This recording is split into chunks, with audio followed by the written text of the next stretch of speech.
तारीख़ लिखे थी त सल्तनत सिंध ते राय घराणे जी जॾहिं हुकूमत हुई उन दौर में हिकिड़े मंदर में पीउ ऐं ॿ पुट पूॼारी हुआ ब्राह्मण। पीउ जो नालो हो सैलाइज ऐं संदसि ॿिनि पुटनि जा नाला हुआ चंदर बिन सैलाइज ऐं चच बिन सैलाइज। चच ॾाढो होशियारु हूंदो, हुनखे दुनिया जे मुख़्तलिफ़ इल्मनि जी ॼाण हुई ऐं केतिरनि ई दीनी किताबनि जो हाफ़िज़ हो।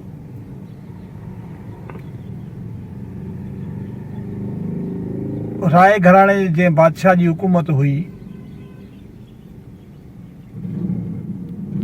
उन जे कंहिं वज़ीर वटि ई वियो, उनखे वञी ॿुधाईं त आउं तव्हांजे कमु अची सघां थो, मूंखे हिननि हिननि शयुनि जी ॼाण आहे। हुननि कुझु ॻाल्हियूं पुछियूं, हिन अकुलमंदी जूं कुझु ॻाल्हियूं हुननि खे ॿुधायूं। उन खां पोइ हुनखे हुननि पाण सां गॾु रखियो ऐं हिन खे बि हिकिड़ी वज़ारत ॾेई छॾियो। उन वज़ारत मिलण खां पोइ आस्ते आस्ते हिन जो दरबार में अचण वञणु वधियो। अचण वञण जॾहिं वधियो त ही इन जी रसाई बादशाह ताईं थी। हिकु ॾींहुं उहो वज़ीर, शायदि तारीख़ में नालो राम नालो आहे हुनजो, उहो दरबार में मौजूदु कोन हो। बादशाह वटि कुझु मुख़्तलिफ़ मुल्कनि जा ख़त पहुतल हुआ। त हुन उन वज़ीर जी पुछा कई, वज़ीर मौजूदु कोन हो त चच उती बीठो हुन ऑफर कई त भई आउं तव्हांखे इहे ख़त पढ़ी इन जा जवाब ॿुधाए सघां थो। हिन खे मौक़ो ॾिनो वियो, हिन उन्हनि ख़तनि खे पढ़ी ॿुधायो, वरी उन जा जवाब बि ॾिना त बादशाह हिन मां तमामु घणो राज़ी थियो। जंहिंखां पोइ आस्ते आस्ते हिन जी कुर्बत वधंदी वई। कुझु वक़्तु गुज़रियो, उन खां पोइ राजा बीमार थी पियो। राजा बीमार थी पियो त हिन जो बार बार राजा जे घर में अचणु वञणु हो।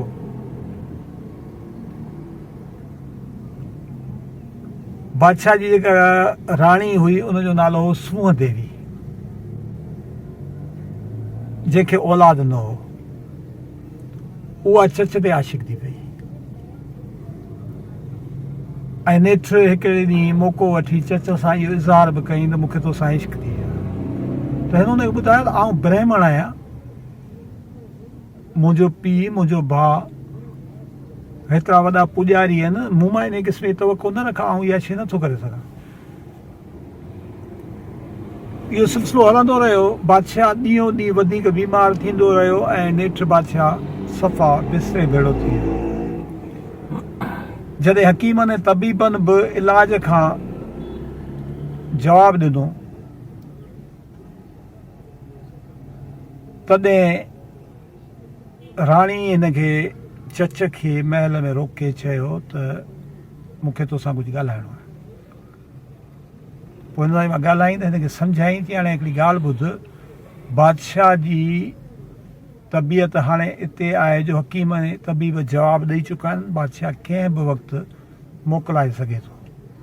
ऐं बादशाह जे मां मोकिलाए वियो त ओॾी महिल बादशाह जा जेके वेझा माण्हू आहिनि उहे या आऊं, मूंखे औलाद बि कोन्हे को, असीं ॾाढा ॾुखिया थींदासीं।